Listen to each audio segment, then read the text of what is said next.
Есть растительный жир или нет растительного жира?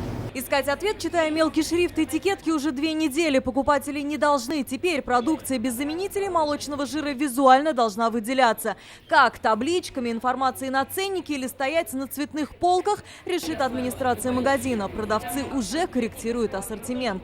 Конечно, мы уже сейчас смотрим состав, естественно, и продукцию, где есть заменитель молочного жира, мы его стараемся уже не заказывать. Такое визуальное разделение больше порадовало пожилых и не только. Когда с супругой прихожу, смотрю, а сам знаю, что здесь она покупает, тем более ребенку. Никогда не смотрю.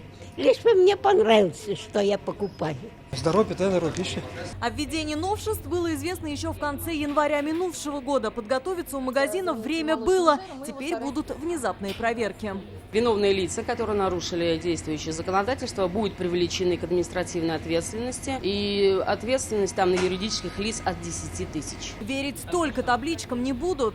С заменителем молочного жира шоколадно-вафельные стаканчики, о чем информирует продавец.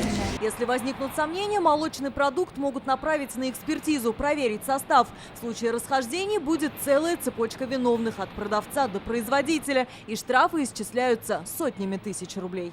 Сегодня сотрудники Роспотребнадзора этому магазину ставят твердую 5. К проверке были готовы. Продукцию без заменителя молочного жира легко узнать. Внеплановые начнутся уже завтра. Роспотребнадзор продолжает предупреждать, обращать внимание и на этикетки, ведь очень часто желаемое выдается за действительное. Алия Хайрудинова, Ильшат Мухаметов, ТНВ, Казань.